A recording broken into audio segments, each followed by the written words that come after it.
and welcome back to the More Money Podcast. This is your host, Jessica Morehouse, and this is episode 367. And oh boy, what past few days it has been. If you listened to last week's episode, then you know all about it because I shared the big news at the end of last week's episode. I also blasted it on my social media channels and sent it to my email newsletter list and pretty much told everyone I knew the big news, which I've been honestly keeping secret, yes, for just, the past few months, but really this whole journey started about a year ago.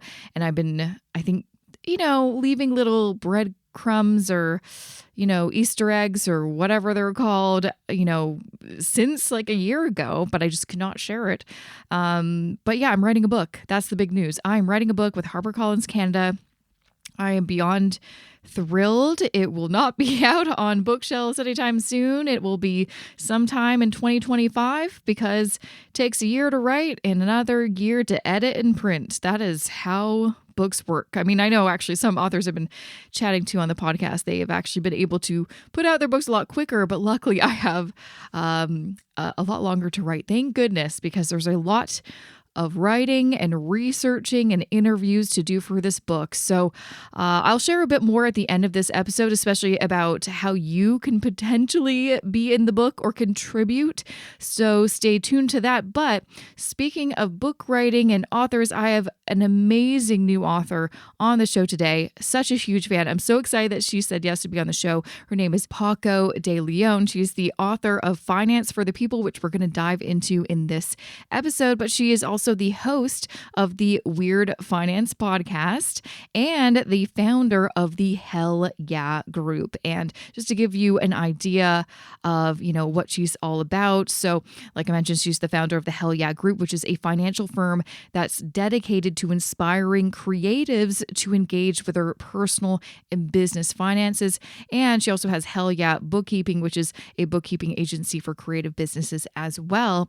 And her career experiences in banking and business consulting, financial planning, and wealth management have informed her financial philosophies, which we'll learn more in this episode. But she's also a TED speaker, and her work has been published or featured in the New York Times, Bloomberg, Vice, Time, and a bunch of other publications. And she's also been on NPR. So I know you're going to love this episode as much as I did, because honestly, she really does bring something new to the table. And that's what I think this podcast, especially this season, is all about: bringing people who are in the finance world, who are doing something different and really pushing forward, personal finance in a new and different way and impactful way. So I know you're going to love it.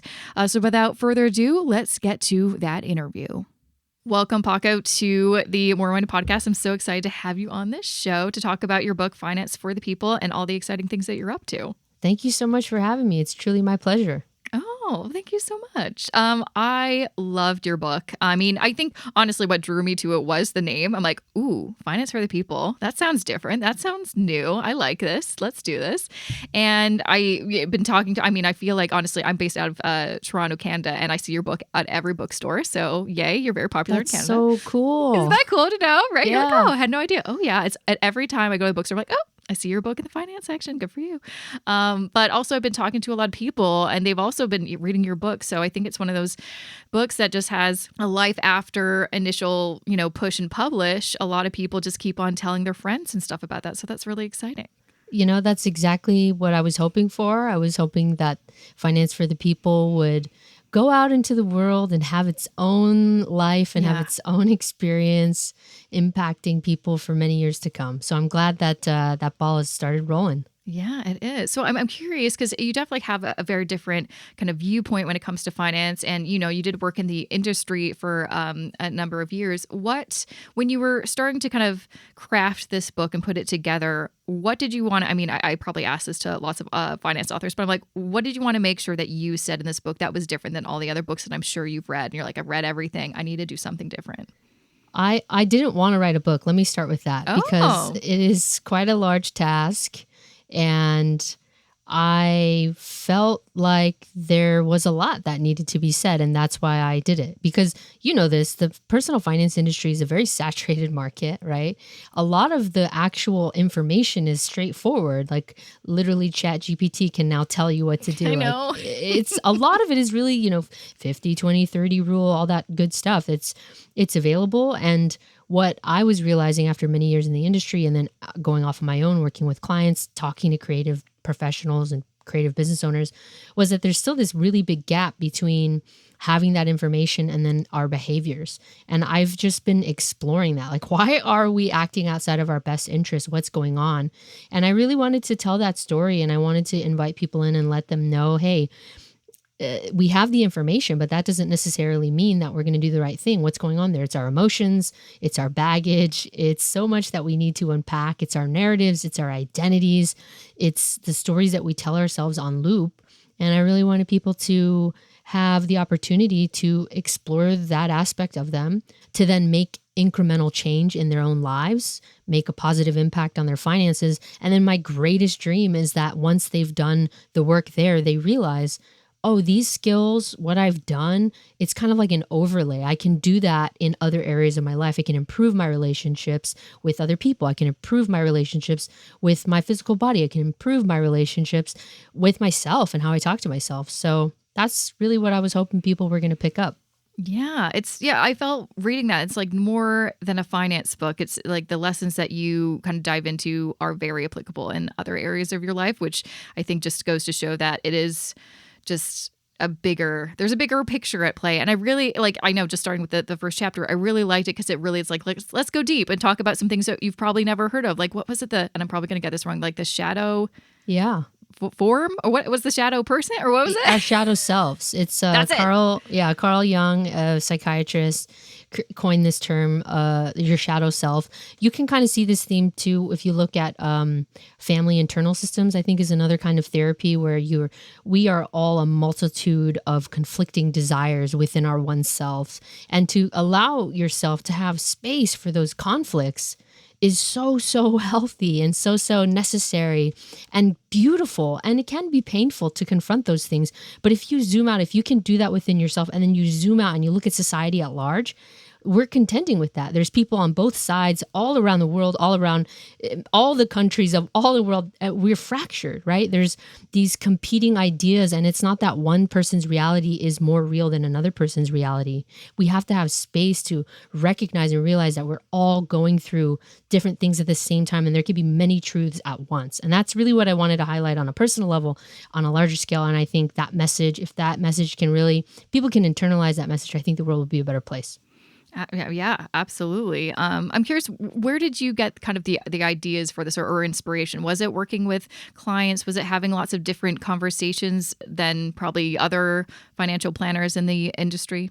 I definitely think working with creative people, always being surrounded by creative people, has had a huge impact on my perspective, my approach to finances in general. But I think like what I've noticed is there's a lot of people who have historically been marginalized, that their voices are now being amplified. So you have LGBTQ plus folks, you have brown folks, you have women. We are finally, like, our voices are being amplified. And when you have a person like myself who's intersectional, right? I have all these different experiences. My whole life, I've had to look at the person across from me and understand that they might struggle trying to pick up what I'm throwing down because of maybe the way I look or what they believe versus who they think I am. And so I've had to approach my entire life thinking about their perspective. And that's really what's shaped this book. That's really what shaped my philosophy is I didn't have an opportunity not to look at multiple perspectives at once. And I really think like all of the people whose voices are being amplified right now, that is really the lesson I think we are teaching society at large in this moment.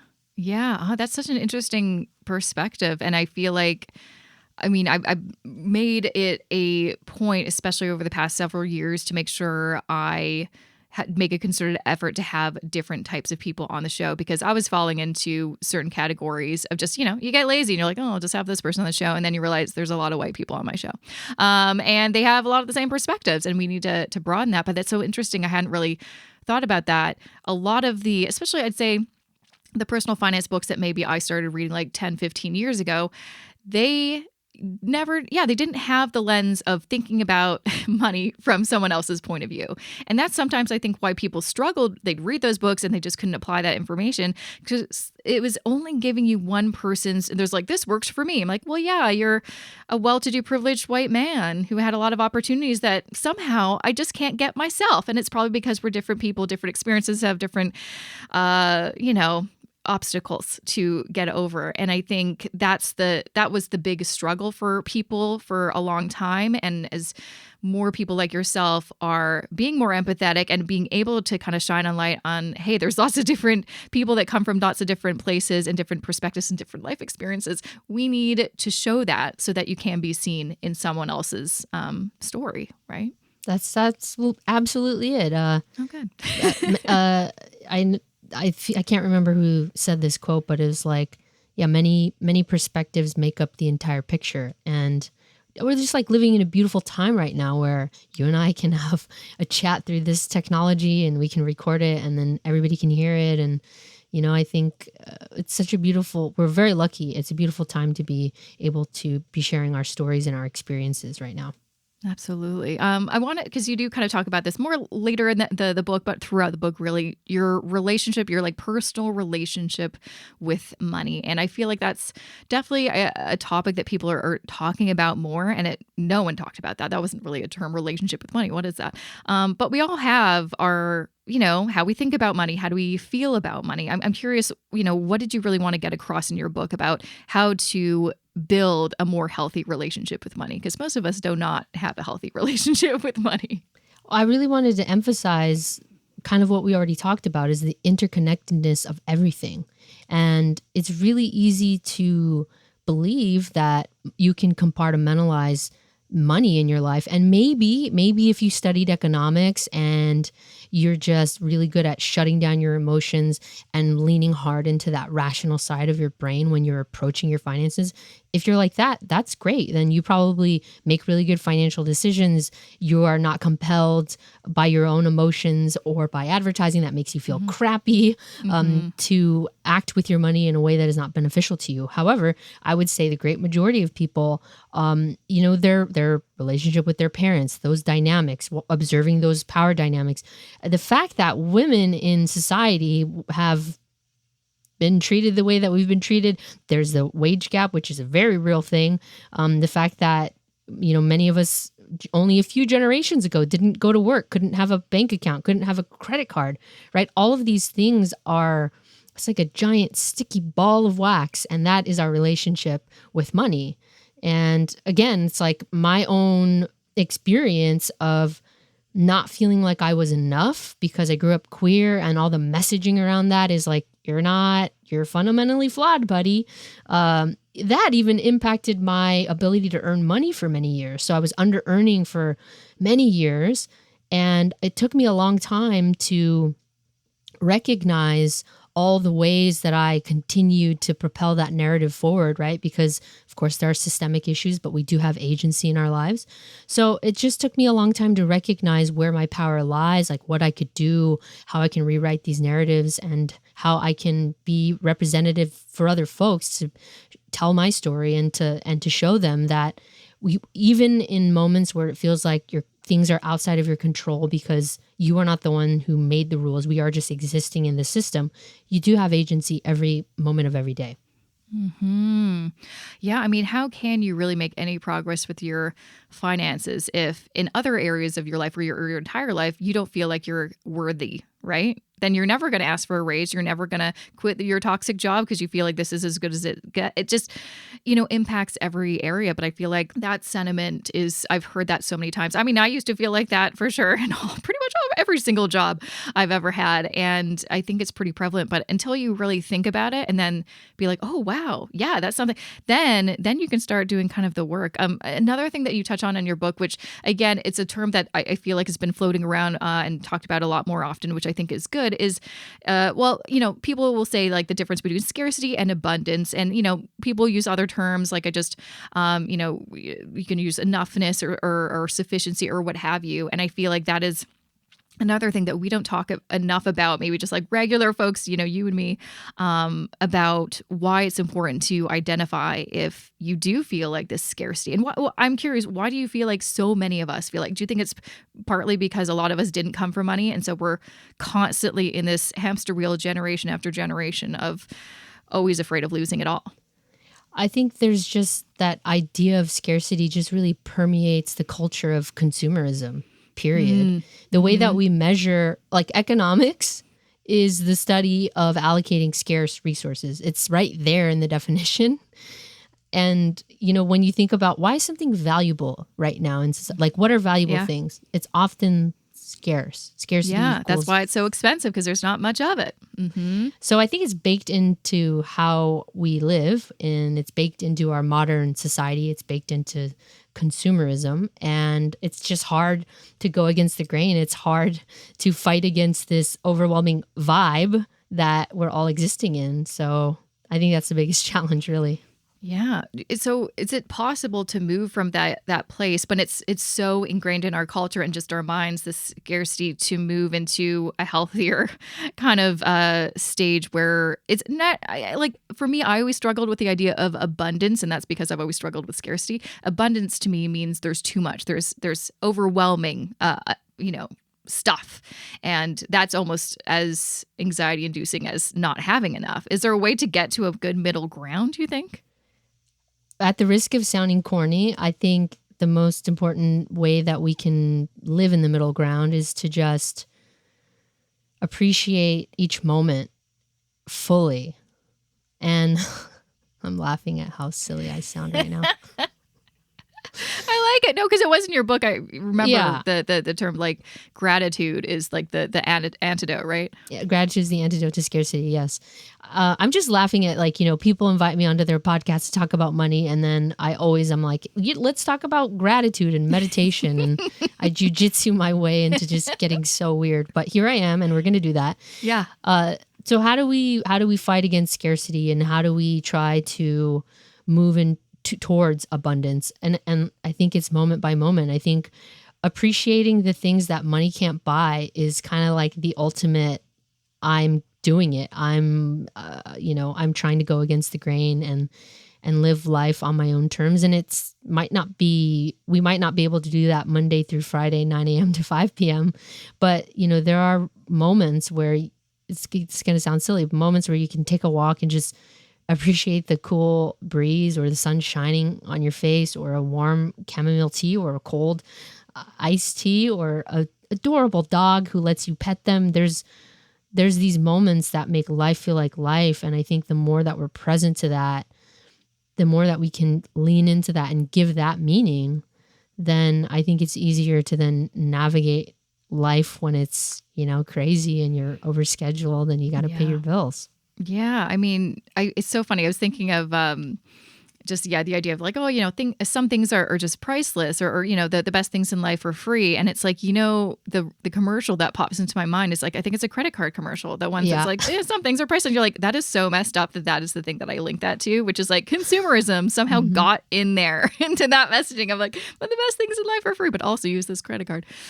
I think that's the trickiest thing, is like remembering that is like a universal truth. I think we all know that deep down, but then everything externally we see is the antithesis of that. And how do we really, it's just a daily practice. It's something you just have to like get used to. And I guess logging off social media once in a blue moon, or blocking those ads, or I don't know, something like that might be something to do with it. But yeah, it's tricky.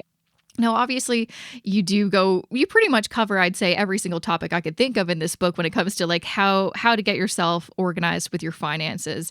Also really appreciate all the different illustrations in the book. I always love a good little picture to make things a little fun.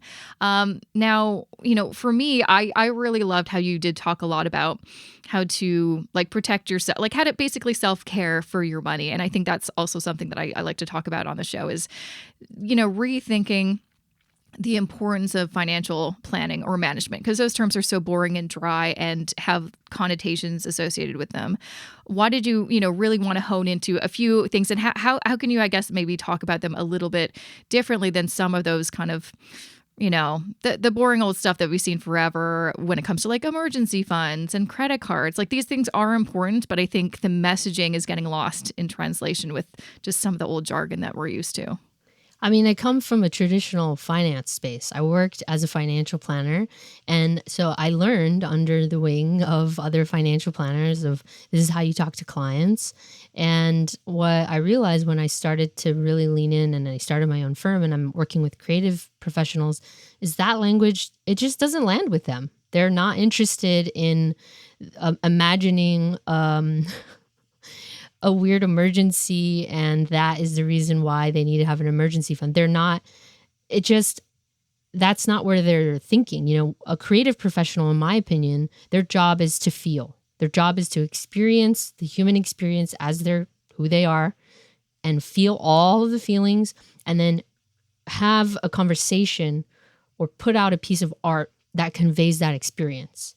And so when I think about how do I communicate to that person? Well, to me, it's very simple. I am also a feeling creature, and I just should feel my feelings and experience what I'm experiencing and then try to convey that to them.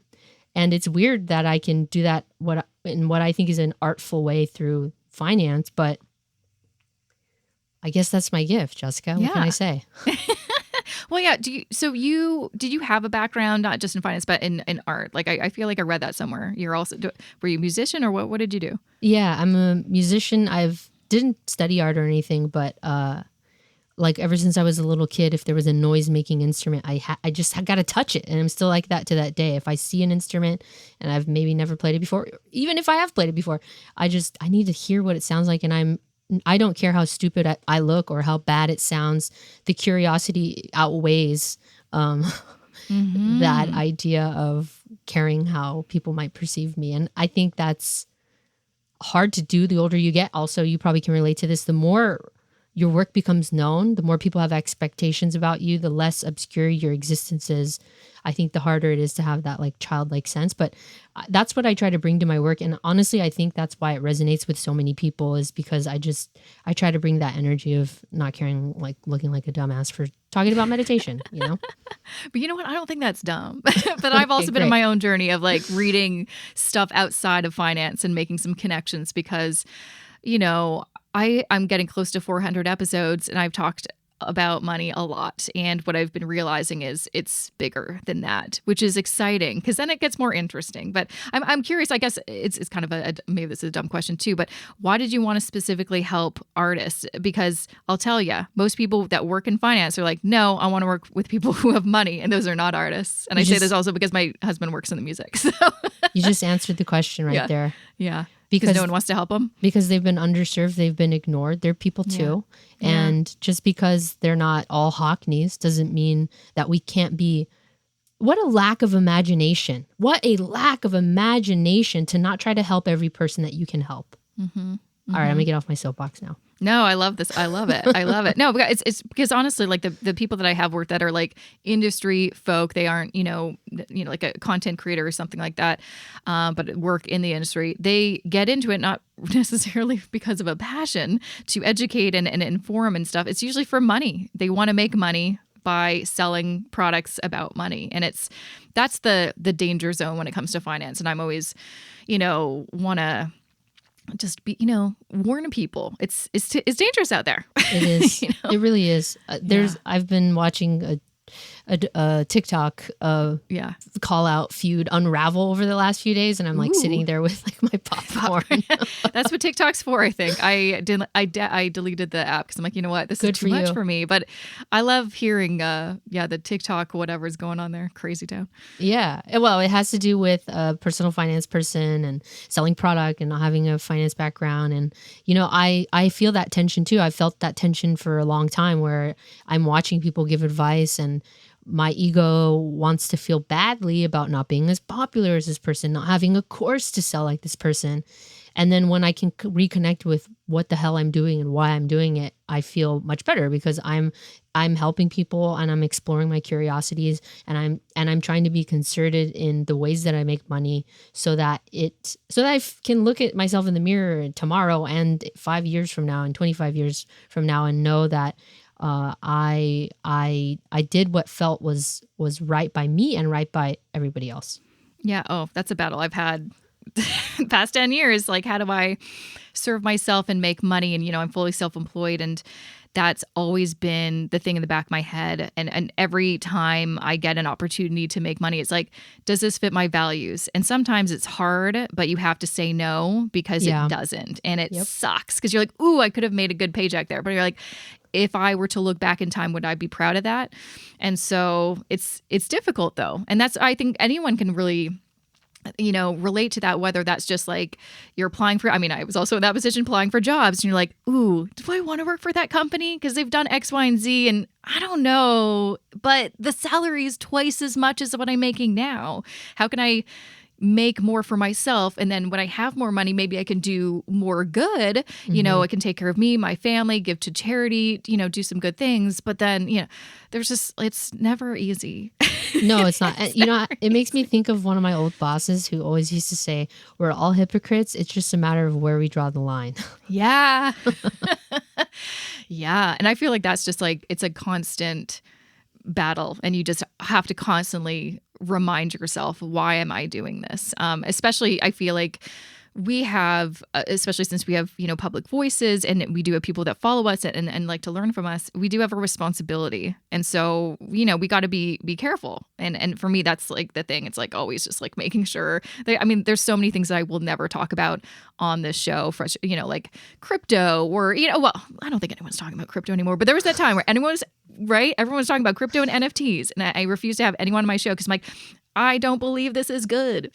And guess what? I was right. So like, it's just, you've got to just, really make sure, what you're doing, whether it's you're putting information out there or sharing information with people, or you're just making decisions for yourself. You gotta always remind yourself, why am I doing this? And what's, again, the big picture, which is, I think, a theme we keep on getting back to.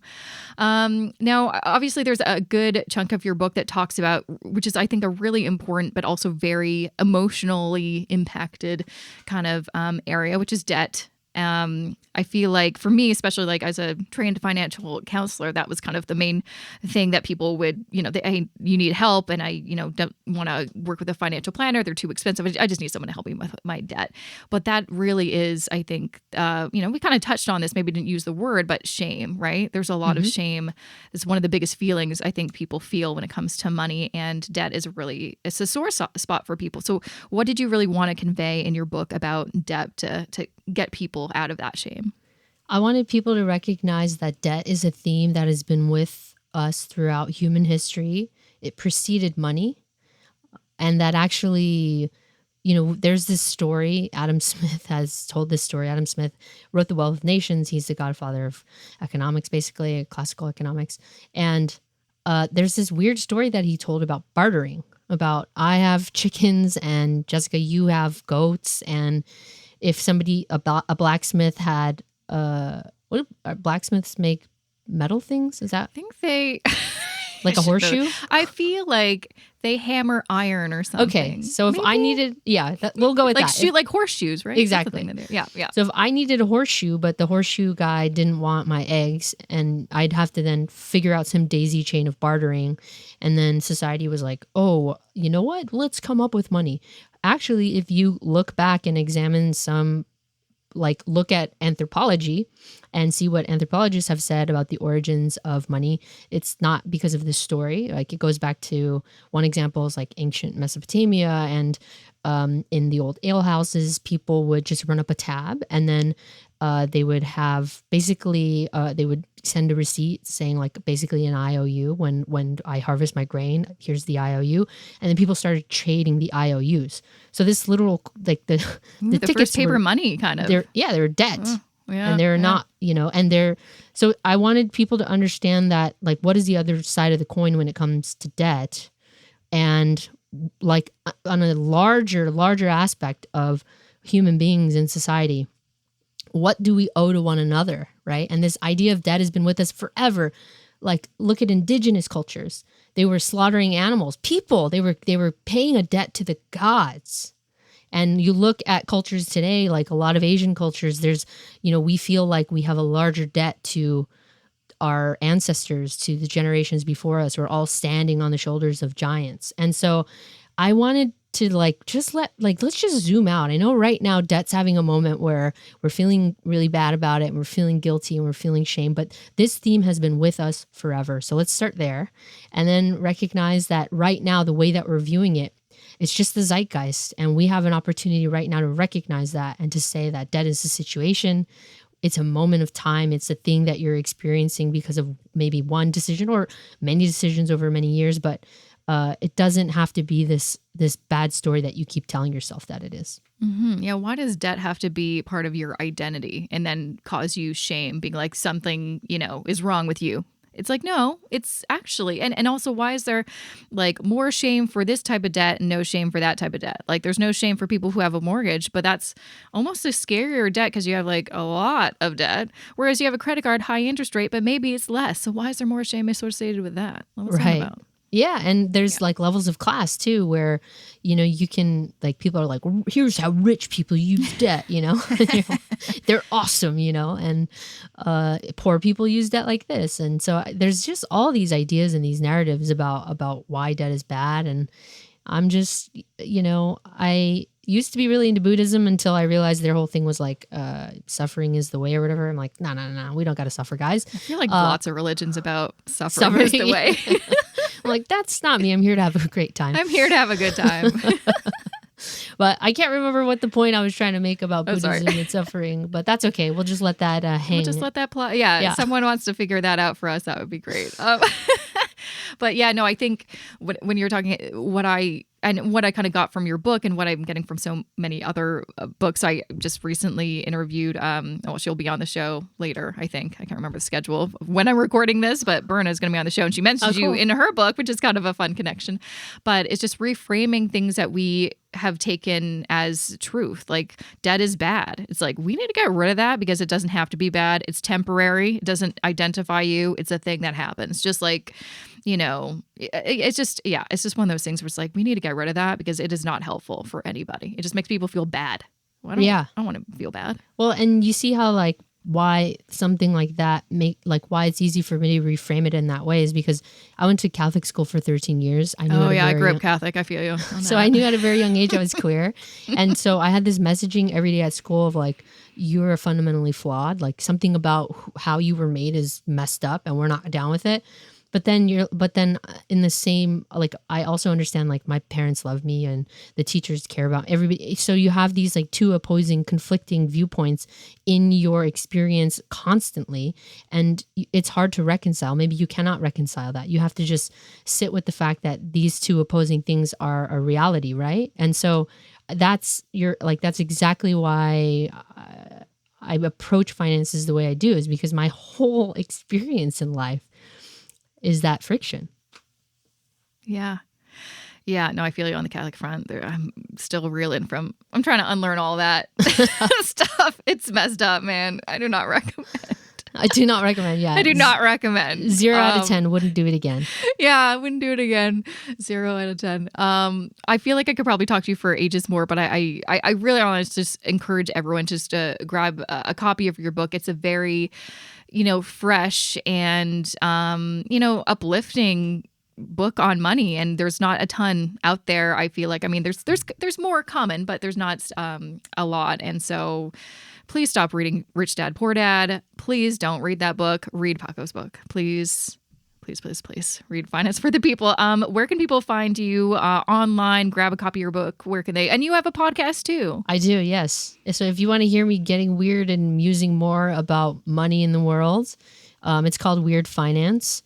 And the goal of the podcast is to help people feel less weird about money, one conversation at a time. Frankly, I'm exploring topics that I find curious, and some of it is very traditional. I'll talk to some CPAs, accountants, some people in wealth management, and folks who can tell us why we need an estate plan. But I'm also definitely exploring things that I think are interesting and fascinating, like financial domination and financial astrology. Ooh, what the hell is that? Yeah, exactly. So we have is there an episode on that? Because I want to listen to that. We have a full episode where I interview Susan Goodell. She's a financial astrologer. Her roots are in agriculture. She's a 6th generation farmer. And she also used to work she was a journalist in the commodities market. So to me, it makes sense why she's looking to astrology, because when it comes to growing corn and having a harvest, there's so much that feels outside of your control. And historically, like humans from back in the day would look to the stars to try to understand and predict what the harvest was going to be like. So it makes sense to me. Susan's actually a regular contributor to the podcast. She's on every month, and she's giving us an economic outlook based on her reading of where the planets are and what the hell the stars are doing. I love that. That's awesome. Man, your podcast also sounds like a very cool podcast about money. So it makes the next step is to subscribe to your podcast. And where can they find you online?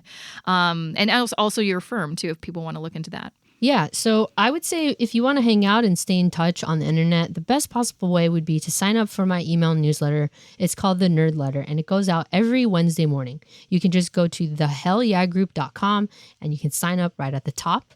If you're an Instagram kind of person, we're at the Hell Yeah Group. And if you are a creative, if you are a production company or creative agency looking for bookkeeping, my firm Hell Yeah Bookkeeping can definitely help you out. So you can check us out at hellyeahbk.com. Amazing. Well, thank you so much for making the time to be on the show. It was so great having you on. It's been my pleasure. Thank you so much for having me. And that was episode 367 of the More Money Podcast with my guest, Paco de Leon. Make sure to check out her website, thehellyeahgroup.com.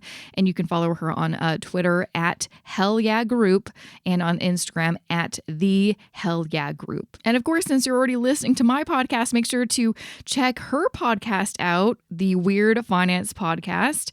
And also, of course, grab a copy of her book, Finance for the People. I will be giving away a copy of her book. I'll share more details in just a moment. But if you want an easy way to find out how to, where to find her, how to grab the book, all that kind of stuff, make sure to go to the show notes for this episode, jessicamorehouse.com/367. And as always, if you want to find an episode on my website with all this information about the guest, you can either go to jessicamorehouse.com/podcast or jessicamorehouse.com/whatever the number of that episode is. Okay, so as I mentioned, I am giving away a copy of her book. I'm giving away copies of so many books that have been featured on this season of the show. Just go to jessicamorehouse.com/contest, and you can find all of the books that I'm giving away. We are getting into this season. Like we're getting close to the end. I think I'm going to wrap this up mid-June because I've got some book writing to really hunker down and do, and a little family visiting in July, and just want to enjoy the summer a little bit. So yeah, that's probably what's likely gonna happen. But yeah, so that's where you can find the contest, and I will be once the season ends, I'll wrap up the contest, choose winners, and guess what I like to do?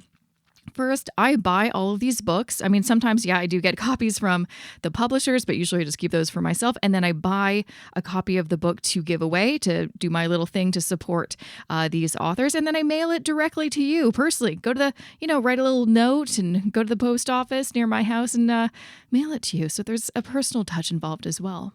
Oh yeah, but also, because I mentioned this at the beginning of the episode, since I'm writing my book, I am collecting people's money stories. So I want this book, it is going to be part of my own journey, and I'm going to share things that I've never shared with anyone. I mean, it's a very, I don't know how to say it. Like like I've kind of mentioned, it's a book that's personal finance, number one, but number two, it is really focused on the deeper aspects of money, the emotional, psychological, behavioral aspects of money, and basically answering, helping people, because I get this all the times I have for years, and I haven't, found a book that really answers this question. Is why am I bad with money? It's not a case of I don't know what to do. I know what to do, and I'm still not doing it. Why is that? So we're going to dive deep into that. And so I'm going to share my stories, but I also want to hear from you. I want to know, how do you feel about money? What has your experience been? What's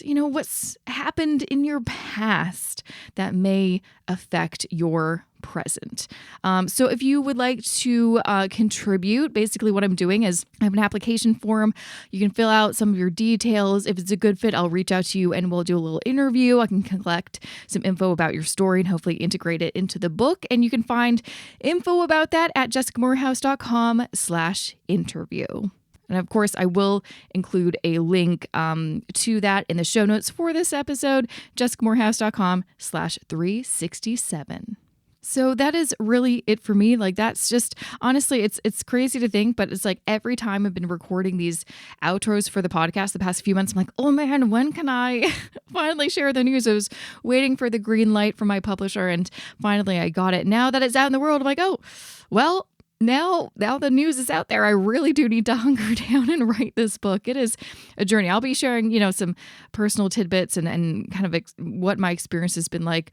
I'm going to be doing that more on my Instagram. So if you want to follow me on Instagram, you can find me at Jessica I. Morehouse. I'm verified. So if you come across one that's not with the blue check mark, not me. And of course, the podcast also has its own Instagram at More Money Podcast, where I mainly just share the episodes so you are in the loop of what's new. But that is really it for me. So thanks again for listening, and a big shout out to all of you supporters of the podcast, whether you were brand new, but you're a fan now, thank you, or you've been a big supporter of the podcast since it first kicked off in 2015, which is wild. We are approaching our 8-year anniversary coming up very soon, which is crazy. Or if you've just been a supporter of me, Jessica Morehouse, since I started my first blog back in December 2011, which is a long time ago, which obviously makes me sound old.